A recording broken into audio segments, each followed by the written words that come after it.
가정의 달을 맞이해서 우리는 지난 주일에 이 복되고 형통한 가정 이런 제목으로 하나님의 말씀을 선포한 바 있습니다. 하나님을 경외하고 그의 길을 걷는 자에게 하나님께서 복되고 형통한 가정을 이룰 수 있다고 했는데, 내일이 이제 5월 8일이고 국가에서 지정한 어버이날입니다. 우리 기독교 원력에는 오늘이 어린이 주일로 이렇게 명시되어 있습니다. 그래서 오늘은 에베소 6장 1절로 3절 말씀 본문으로 내 부모를 공경하라 이런 제목으로 하나님 말씀을 선포하고 은혜 받고자 합니다. 어느 날 신문에 이런 기사가 나왔습니다. 나이 드신 어머니를 팝니다. 이런 광고가 나왔는데, 그날 저녁에 한 부부가 이 광고를 적힌 주소를 보고 그 집을 찾아갔는데, 그 집은 그야말로 상상 외로 웅장한 저택이었습니다. 배를 누르자 한 노파가 그들을 맞았고, 그 부부 중에 남편이 노파에게 묻습니다. 실례지만 어느 분을 파십니까? 라고 묻자 그 사람은 대답하기를 그는 곧 바로 접니다. 이렇게 계속 말을 이어갔습니다. 그리고 이제 그 할머니가, 그런데 남들은 있는 부모도 안 모시러 가는데 세상에 당신은 무슨 생각을 가지고 이 늙은 부모를 사려고 오셨소? 이렇게 물어보니까 저와 제 아내는 모두 어려서 부모를 잃었답니다. 조실 부모였는데, 그래서 저희는 항상 그 부모님을 모시고 행복하게 사는 그런 가정들이 부러웠습니다. 그리고 마침 신문에 광고가 났기에 찾아왔습니다. 라고 이렇게 말했습니다. 그 부유한 노파는 이렇게 말합니다. 뜻이 맞으니 이것으로 거래는 성사되었군요. 그럼 이제부터 내가 어머니로서 두 분에게 말을 놓겠습니다. 그러면서 아무래도 너희 가족이 이 저택으로 이사 와서 나와 함께 사는 것이 좋겠구나. 눈이 휘둥그러진 그 부부가 도대체 그게 무슨 말입니까? 라고 묻자 그 노파 할머니는 말하기를, 너희 부부의 차림새를 보니 넉넉하지 않은 것 같은데 어떻게 나를 모시고 살 수 있겠느냐. 그러니까 너희가 이 집에 들어와서 함께 살면 좋겠다. 그러자 그 부부는 그럼 왜 스스로 돈을 받고 노인을 팔겠다고 광고하신 겁니까? 라고 물어보니까 그 노인이 이렇게 말합니다. 만일 내가 그렇게 하지 않고 양자를 구한다고 해보라. 아마도 사람들이 구름대처럼 많이 몰려오지 않겠니? 하지만 그들은 모두 나와 나의 돈과 재산을 보고서 오는 것이지만 너희는 없는 살림에 나를 사러 왔으니 내 아들, 딸이 될 자격이 있다. 지금부터 이 집과 내 재산은 모두 너희 것이고 또 우리의 것이다. 나는 너희 가족과 한 식구가 되어서 여생을 행복하게 살고 싶구나 라는 그런 얘기입니다. 자녀의 부모 책임에 대한 인식이 오늘날 아주 빠르게 변하고 있는데, 지금부터 한 15년 전만 해도 국민 절반 이상이 말하자면 부모는 자식이 모셔야 한다고 생각했지만, 지금은 그 비율이 5명 중 1명꼴로 급감한 것으로 나타났습니다.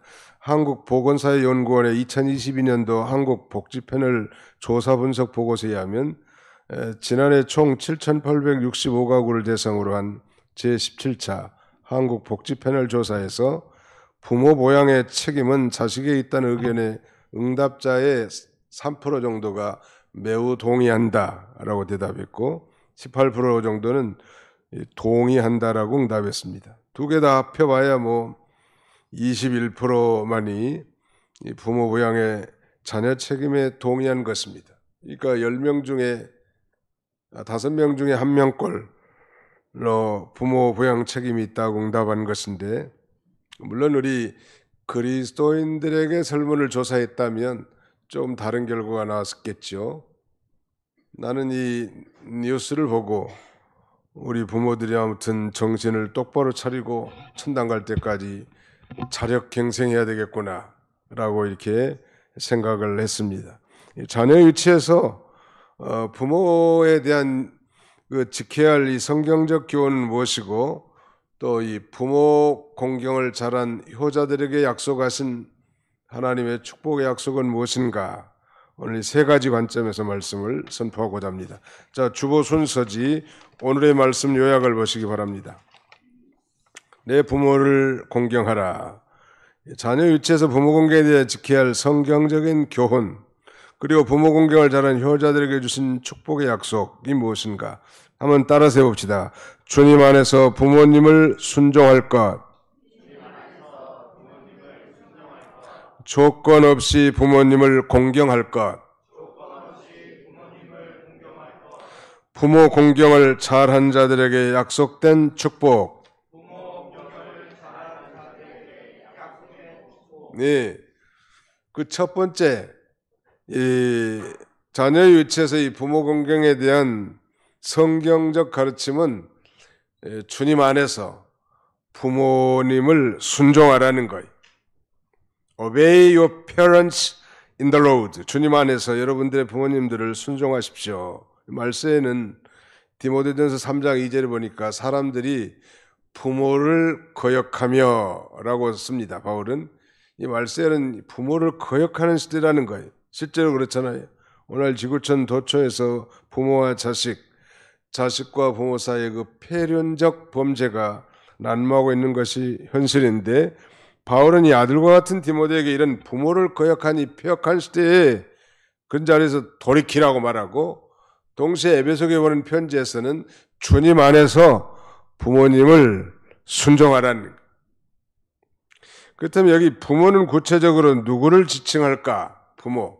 1차적으로는 자기를 낳아주시고 길러주신 이 어머니 아버지를 가리키겠죠.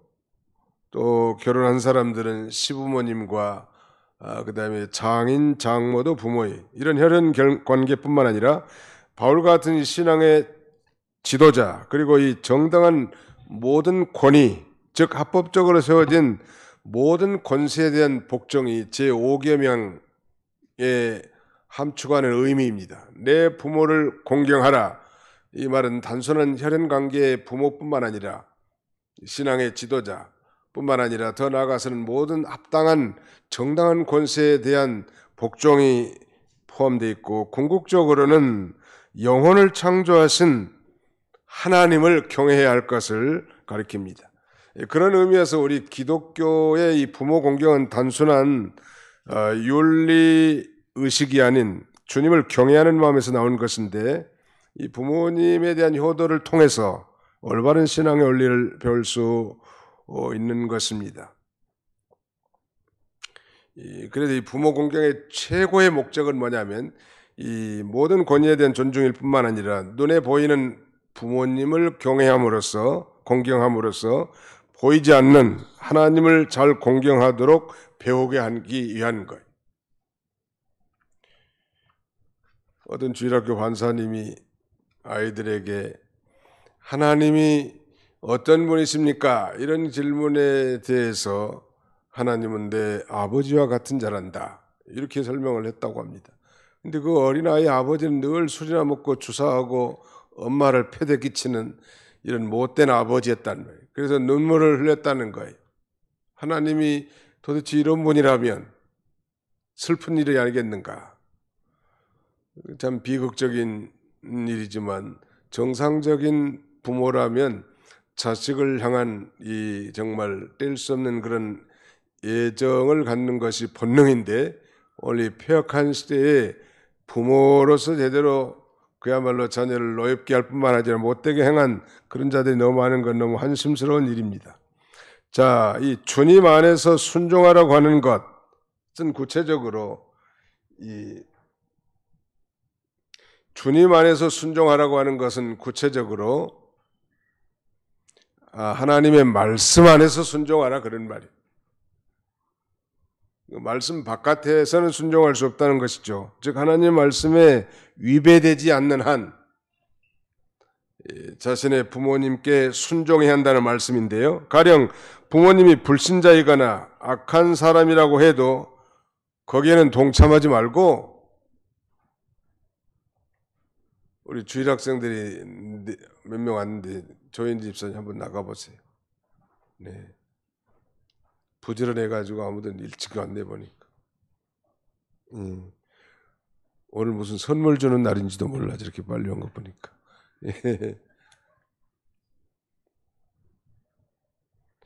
가령 부모님이 불신자거나 악한 사람이라고 해도 거기에는 동참하지 말고 자녀로서 마땅히 부모님께 잘 순종해야 합니다.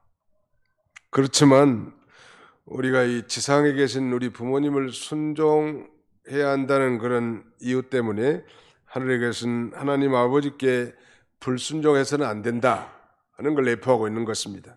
언제나 이 인륜과 천륜이 충돌할 때는 이 천륜이 우선이라는 거. 십계명에서도 1계명부터 제 4계명까지는 천륜, 즉 하나님에 대한 계명이고 인륜은 5계명부터 10계명까지인데 천륜이 인륜에 앞서 기록되어 있죠. 그러므로 이 인륜과 천륜이 충돌될 때는 먼저 천륜을 따라가는 것이 하나님의 뜻입니다. 그러니까 내 부모를 공경하라는 제5계명 앞에 제4계명은 안식일을 기억하여 거룩히 지키라 라고 하는 명령이 있단 말이에요. 어떤 사람들은 주일날 부모님을 찾아봐야 하기 때문에 오늘 주일날 예배에 빠져야 된다는 거예요. 이건 공색한 변명일 뿐이란 말이에요. 언제나 천륜이 일륜보다 앞선 줄 알고 먼저 하나님 앞에 예배하는 삶을 살아야 할 것입니다. 베드로와 이 사도들이 서슬퍼는 이 대제사장과 종교 지도자들 앞에서도 성령이 충만하여 이렇게 말합니다. 사람보다 하나님을 순종하는 것이 마땅하니라.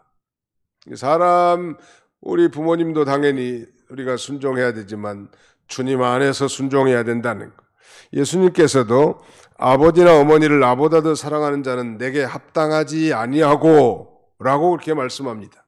당연히 부모님을 순종하고 존경하지만 그러나 하나님의 말씀과 배치될 때는 천륜을 따라가야 된다는 거기에 대해서 인정선을 우리가 단호하게 끊어야 할 것입니다.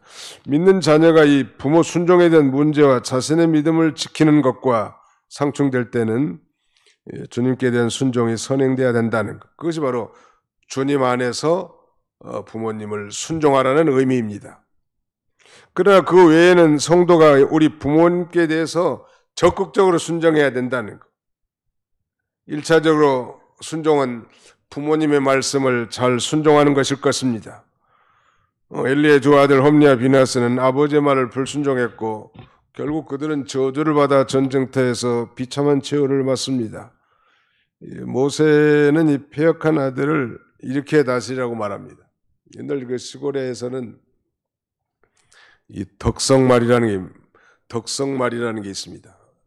덕석이 멍석이라는 말인데 멍석말이 아주 패역하고 부모 말씀 불순종한 애들은 이 멍석으로에다가 넣고 똘똘 감아가지고 동네 사람이 몽둥이로 내리치는 거예요. 죽지는 않지만 그 얼마나 참 부끄러운 일이에요. 자, 우리 성경을 한 군데 찾아봅시다. 신명기 21장 18절로 신명기 21장 18절로 21절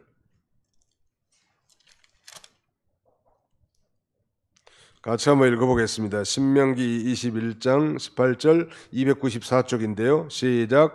사람에게 완악하고 패역한 아들이 있어 그의 아버지의 말이나 그 어머니의 말을 순종하지 아니하고 부모가 징계하여도 순종하지 아니하거든 그의 부모가 그를 끌고 성문에 이르러 그 성읍 장로들에게 나아가서 그 성읍 장로들에게 말하기를 우리의 이 자식은 완악하고 패역하여 우리 말을 듣지 아니하고 방탕하며 손에 잠긴 자라 하면 그 성읍의 모든 사람들이 그를 돌로 쳐 죽일지니 이같이 내가 너희 중에서 악을 제하라.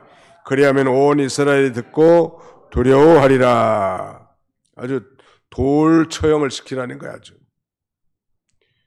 그 인간이라면 마땅히 이 부모님의 말씀을 잘 듣는 게 도리인데 마지막 세대가 돼가지고 부모를 죽이는 세대가 됐고 그야말로 이 폐륜적 범죄의 뉴스가 끊이지 않는단 말이에요.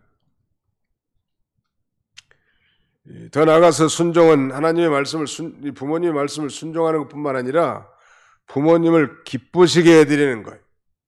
믿음이 있는 부모는 믿음으로 행하는 걸 기뻐합니다. 아무리 육신적인 걸 잘해주고 호의호식하게 대접한다 할지라도 믿음이 없이 행한 자녀를 볼 때 부모는 기쁘지 않고 슬프단 말이에요. 잠언에는 여러 교훈들이 많은데요. 잠언 10장 1절에는 지혜로운 아들은 아비를 기쁘게 하거니와 미련한 아들은 어미의 근심이니라. 잠언 19장 26절에는 아비를 구박하고 어미를 쫓아낸 자는 부끄러움을 끼치며 능욕을 부르는 자식이니라. 20장 20절에는 자기 아비나 어미를 저주하는 자는 그의 등불이 흑암 중에 꺼짐을 당하리라. 잠언 23장에는 구체적으로 22절에 너를 낳은 내 아비에게 청정하고 내 늙은 어미를 경히 여기지 말지니라. 계속해서 24절에는 의인의 아비는 크게 즐거울 것이요 지혜로운 자식을 낳는 자는 그로 말미암아 즐거울 것이니라. 내 부모를 즐겁게 하며 너를 낳은 어미를 기쁘게 하라 그랬습니다. 또 잠언 30장 17절에는 아비를 조롱하며 어미 순종하기를 치려는 자의 눈은 골짜기에 까마귀에 쪼이고 독수리 새끼에게 먹히리라. 율법에도 출애굽기 21장 15절 17절에 보면 자기 아버지나 어머니를 치는 자는 반드시 죽일지니라. 자기 아버지나 어머니를 저주한 자는 반드시 죽일지니라. 이렇게 반복해서 말하고 있습니다. 유교적인 사상에 깊이 뿌리박힌 우리네 어르신들은 이 제사를 금지시킨 이 기독교를 참으로 이 조상도 알아보지 못하는 불효막심한 종교라고 이렇게 생각합니다. 그러나 자세히 아시면 사실 우리 기독교만큼 이 효도를 강조하는 종교가 없단 말이에요. 십계명을 봐도 그걸 확실히 알 수 있는데 그 5계명부터 10계명까지를 일륜계명이라고 말씀드렸죠. 그 일륜계명이 6개, 천륜이 4개죠. 그런데 일륜계명의 첫 번째 명령이 효도 명령인데요. 내 부모를 공경하라는 효도의 가르침이라는. 우리 기독교가 그래서 우리 기독교는 죽은 자하고는 상관이 없는 거예요. 우리 기독교는 그래서 산 자를 위한 종교입니다. 우리 부모님 살아계실 때 잘해야 돼. 기회가 늘 있는 게 아니더라고. 다음에 좀 형편이 나았을 때 해야지. 이건 벌써 늦는 거예요. 기회를 상실한 거라고. 지금 살아계신 부모님에게 잘하는 게 좋아. 우리 최양의 권사님이 이렇게 교회에 나와진 건 며느님이 이렇게 효도해가지고 모시고 나와 얼마나 감사한지 알 수 없어요. 그게 최고의 효도예요. 그 다음에 두 번째는 에베소 6장 2절에 내 아버지와 어머니를 공경하라. 이것은 약속에 있는 첫 계명이니 그랬습니다. 두 번째는 조건 없이 unconditionally 공경하라는. 이 순종은 주님 안에서, 공경은 조건 없이. 공경은 이 히브리 말로 티마라고 하는데 그 원어적 의미는 값을 치르다의 뜻입니다. 즉 자식이 부모님의 은혜에 대해서 빚을 갚는 심정으로 섬기는 것이 효도임을 일깨워주는데, 성경의 인물 가운데 다윗은 그의 아버지 이새에 대해서 아주 지극한 효도의 사람이었습니다. 그가 사울왕의 살해 위협을 받으면서 피날 다니고 생명이 위태한 중에도 힘이 닿는 데까지 자기 부모를 봉양에 대한 책임을 다하려고 애를 썼죠. 사무엘상 22장 3절로 4절에 보면 거기 그렇게 나와요. 다윗이 거기서 모압 메스베로 가서 모압 왕에게 이르되 하나님이 나를 위하여 어떻게 하실지를 내가 알기까지 나의 부모가 나와서 당신들과 함께 있게 하기를 청하나이다. 부모를 인도하여 모압 왕 앞에 나갔더니 그들은 다윗이 요새 있을 동안에 모압 왕과 함께 있었더라. 다윗이 그 사울의 추격을 받으면서 그야말로 핍박과 고난의 연속, 생명이 이태로운 가운데서도 부모 공경에 대한 그 효성을 잃지 않은 거 보면 대단하고, 무엇보다도 우리 예수님의 효도관, 대단한 예수님의 이 효도관은 성경에 자세히 언급되어 있는데 예수님의 이 공생 이전의 기록은, 즉 예수님이 30세 이전을 공생이라고 하고, 그 다음에 그 후에 3년을 이 30세 이전을 사생애라고 하고 30세 이후를 공생애라고 하는데, 대부분의 복음서가 이 예수님의 공생애 이전의 기록에 대해서 침묵하고 있는 반면, 누가복음을 기록한 의사 누가는 예수님이 12살 때 그 예수님의 가족이 예루살렘에 올라간 그 유월절을 지킨 기록을 나타냈고, 동시에 누가복음 2장 51절에는 예수님의 이 부모에 대한 예수님의 효심을 이렇게 기록합니다. 누가복음 2장 51절에 예수께서 함께 내려가사 나사렛에 이르러 순종하여 받으시더라. 그 어머니는 이 모든 말을 마음에 두니라. 순종하여 받으시더라. 그러니까 이 공생애를 시작하기 전 소위 그의 프라이빗 라이브인 30년 동안 순종해서 받들었다는 말이에요.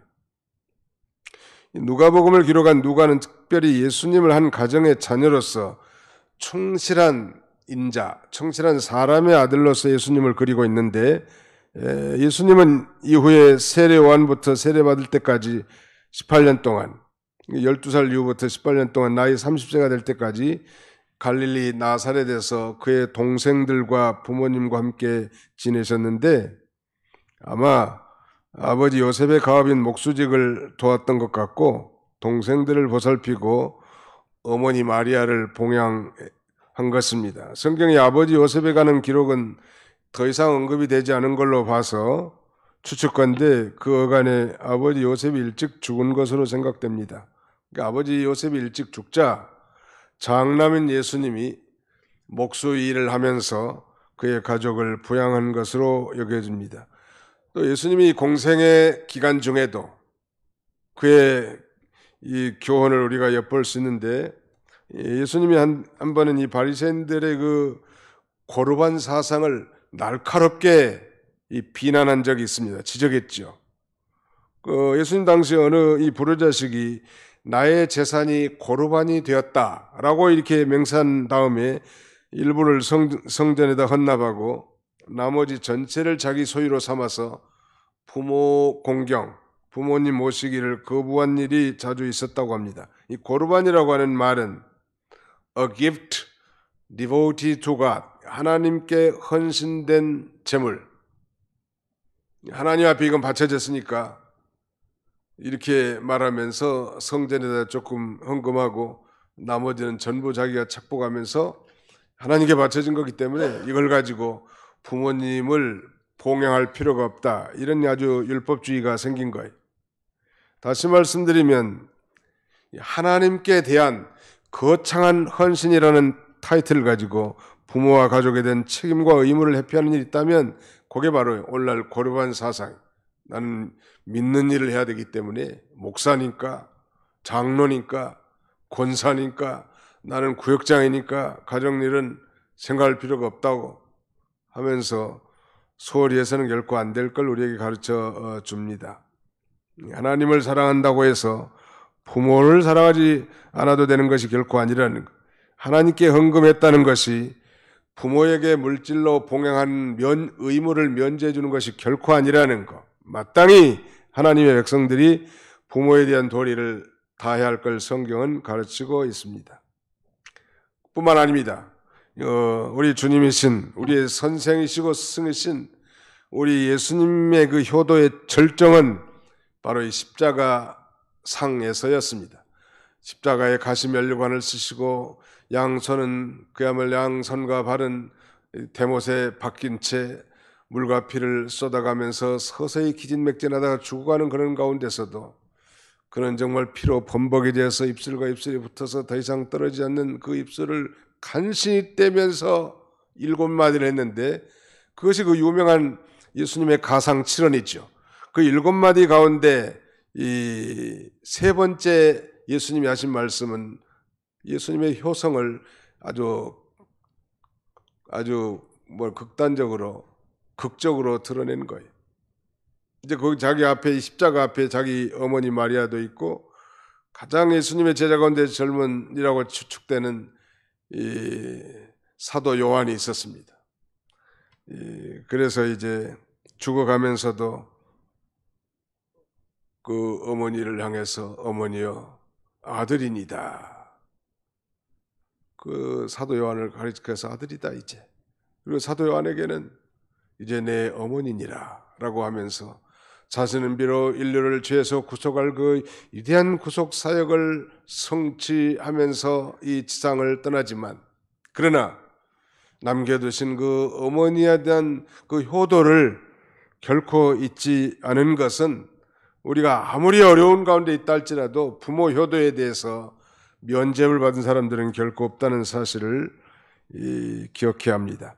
유명한 디모데전서 5장 8절에는 누구든지 자기 친족, 특히 자기 가족을 돌보지 아니하면 믿음을 배반한 자요 불신자보다 더 악한 자니라. 거기 한번 찾아서 같이 읽어봅시다. 디모데전서 5장 8절. 디모데전서 5장 8절 같이 한번 읽어봅시다. 340쪽 시작. 누구든지 자기 친족 특히 자기 가족을 돌보지 아니하면 믿음을 배반한 자요 불신자보다 더 악한 자니라. 한번 따라합시다. 누구든지 자기 친족 특히 자기 가족을 돌보지 아니하면 믿음을 배반한 자요 불신자보다 더 악한 자니라. 여기 누구든지는 예수 믿는 크리스천을 가리키는 거예요. 예수 믿는다는 미명 때문에 나는 주의를 지켜야 되고 새벽 기도 가야 되고 금요 심야 기도해야 되고 수요 예배 지켜야 되고 구역장 일해야 되고 신방해야 되고 당연히 해야죠.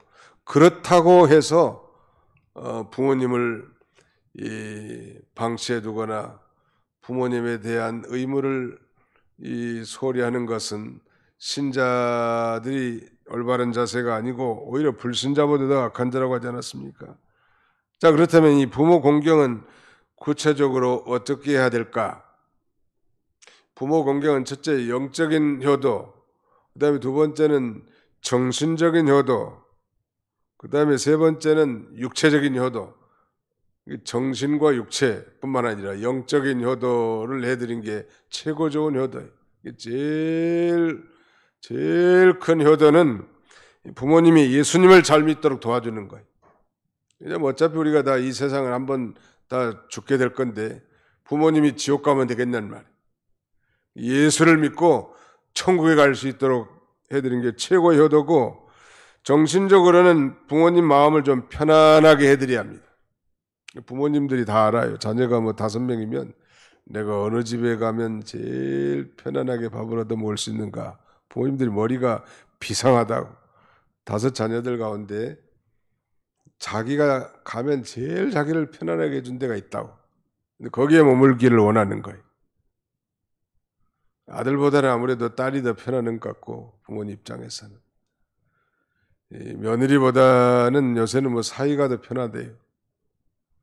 아무튼 어떻게든지 부모님을 좀 편안하게 해드리고, 그 다음에 이제 뭐 육체적으로는 의복을 좀 잘해드리고, 음식도 잘해드리고, 용돈도 주기적으로 이렇게 드린 게 좋아. 조금씩 매달 이벤트성으로 뭐 어버이날만 봉투 하나씩 해가지고 행사하지 말고 꾸준히.